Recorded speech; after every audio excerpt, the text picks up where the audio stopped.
So, now, you're very welcome back to the iProct Radio Live at the National Construction Summit here in Blanchardstown towards the tail end of day 2. And joining me now is Justin Kinsella, Managing Director of Harcourt Technology, who was demonstrating maybe one of the most interesting innovations to come through, I'm going to say housing delivery, but really building delivery over the last year. Justin, you're very welcome. Thank you so much for joining me and taking time off the floor to join us in the iProct Radio studio here at the National Construction Summit. Harcourt Technology, even if people don't know the company, they will have definitely seen some of the output of your product. Tell us a little bit about your innovations. Thanks so much for having me here today. But Harcourt Technologies, or HCL.Tech, we use 3D concrete printing technology to, we're really focused on social housing. We're architects that we're looking at social housing, specifically in the UK, and analysing different methods of modern construction to basically increase productivity and affordability in that sector. So that's how we got into it. And just to explain it very briefly, it's not a great thing for radio to explain, but it's really a digital method of placing material on site. As architects, we work with 3D models. For the first time ever now, what's on our screen, we know it can be delivered accurately on site. And how we do that is, once the foundation is in place, we come with a large gantry, and we like to print between roughly about 4 houses at any given time, either a terrace or 2 semi-Ds. And we come with our gantry, and we set that up. It takes about a day. And then we calibrate it, and then our delivery partner, Roadstone, a CRH company, comes with the material. The material goes into a pump, and then it goes through a hose, and then it comes out what is really like a big cake icing machine, and it starts extruding the material in accordance with the digital model. So we do the outer superstructure, and layer by layer it goes around, and it stops when there's a door open. It starts again when the door finishes, and on, and we can actually build very quickly and very reliably using this technology. We can do in 12 print days we did 3 houses. Since that project, we're probably got an output of 4 houses over 10 days, and I suppose it's something that has to be seen, but it's a very quick way of delivering housing that is extremely robust. It's 5 times stronger than your standard concrete block, and it's extremely accurate. So we can work with all the other components to really, the end of the day is to deliver a house more quickly, more efficiently, more cost effectively than you would otherwise be able to do it. And that's what we've recently demonstrated. Justin, on a scale of 1 to 10, how misunderstood is 3D concrete printing of homes? Well, we didn't know how misunderstood it was until the recent project where we're in the media and on social media, where people thought they heard 3D printing, so they assumed that we were using paper and or some type of plastic. So just very basic things that we didn't really understand. There was a lack of information out there, and people don't, I suppose you really need to see it to understand it. So that's why it's great to be able to speak to you and try and communicate on radio what this process is about. But we will link to a video as well. Oh, so great. Okay, so brilliant. People can actually see the work that you're doing, because we've gone beyond talking about the theoretical. You've delivered projects exactly on site. So tell us about the project that you've delivered successfully. Yeah, so we spent about 4 years working with the technology, and we're trying to figure out how do you use it in Ireland and the UK. So we're figuring out the construction detailing, and we came to the conclusion that traditional construction, cavity wall, it's what everyone understands. Because of the malleability of the digital model, we can pretty much do anything that, if you can model it, we can build it. So we figured out, let's use construction, traditional construction, and the Dundalk project was about bringing all of these components together the materials, the construction methodology, and then the efficiency, and doing it for a local authority, which is probably the highest bar one could deliver a project with, and ensuring it's fully compliant with building regulations, making sure that we hit all of the marks for BR rating, for our sound transmission, and just the only way to do anything is to demonstrate it in real life, let people go up and touch and feel it. When you were embarking on this project, and we are definitely going to have a conversation around the early days and the funding and the founding story at a later date, but did you think that your first successful delivery would be with a local authority, or did you assume it would be private sector?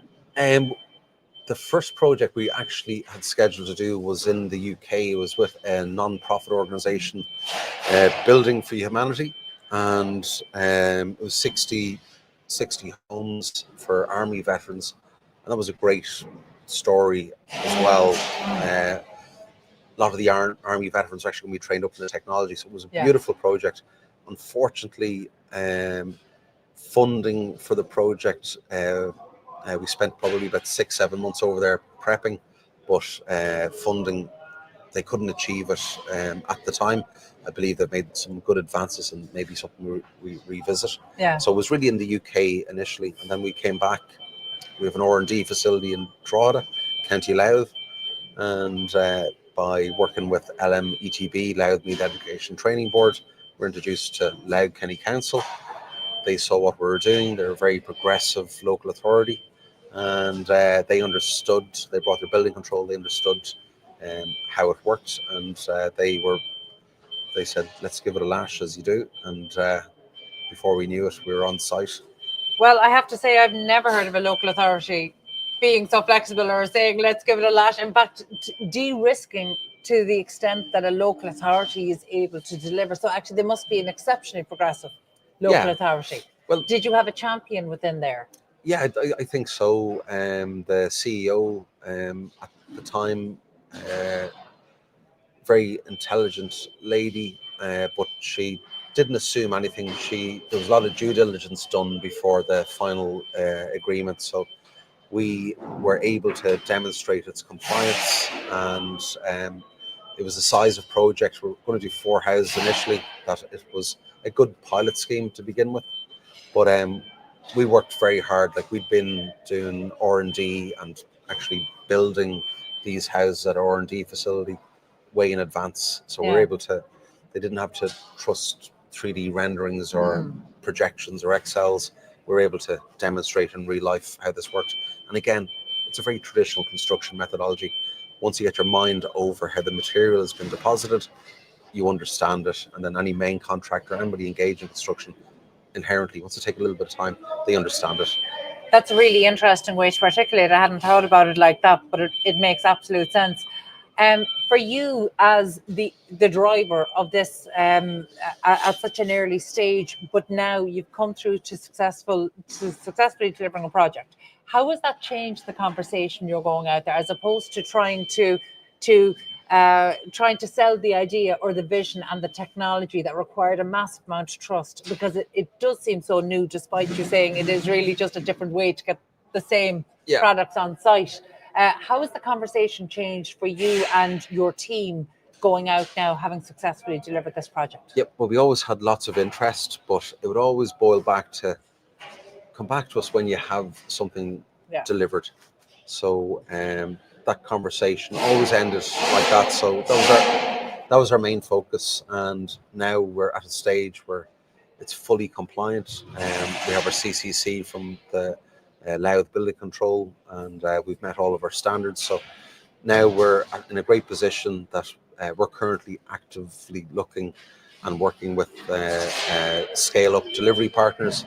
But at the moment, we've got both interest from housing, and we've also got interest from some large commercial retail entities who are very excited about the speed of delivery, because they look at it from a different perspective. For every square meter that they can deliver, they know the value of that over time, so they can see it's great to have speed in residential, but in commercial applications, The Excel tells you exactly what the value is.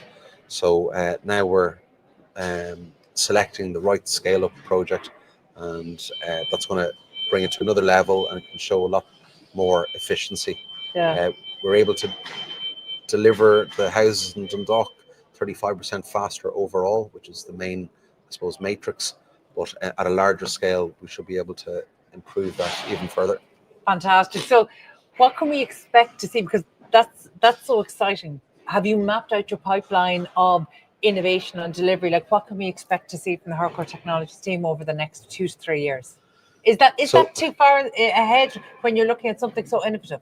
Yeah, well, it's always hard to plan, but the beauty of this technology, it's very scalable. It's really you apply the same logic as you do for doing 4 units as you would do for doing 100 units. You just do the same thing 25 times. So each of our machines at their current level can output about 80 homes a year. That's the standard 3-bedroom unit that we use as a benchmark in Dundalk. And we'd like to get to, from a housing output, we'd like to have about 12 machines deployed over the next 3 years. That's about 1,000 units per year.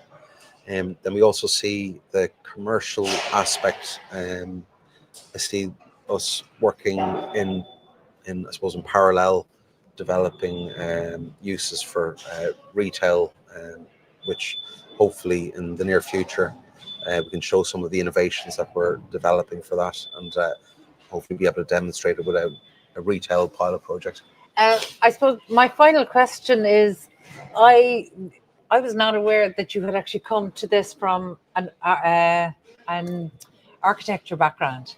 Yeah. So the element of design coming into this, because I think our architects are real solution providers. They're real problem solvers. That's what they tend to That's how we're trained. Yeah. So from that point of view, coming from the design, from the architecture, does 3D printing, does it give you the design freedom that you want as an architect? It really does, and we've had to restrain ourselves quite a bit because we're in the social housing sector, and we don't want to get too complicated. But on the other side, we have a project that's currently in process, and it's for a one-off house on a just outside Dublin with a beautiful view over the Irish Sea, and the client is going to take advantage of the freeform capacity, which is a completely another aspect, because our machine doesn't care if it's doing a wall in a straight line or if it's doing it based on a Fibonacci sequence. It doesn't really. It's the G code will tell it where to deposit the material. So we can actually do very expressive design, which is what we'd love to do. But to us, that's great, and it's fun, and it's great for the technology. But for us, we came to it focusing on the utility, and we'll keep that at our central core. But we hope to, within the next 9 months, be able to hit site with a very expressive, beautiful building. You know, I already feel sorry for the joinery team involved in the interior of that building. Yes, yeah.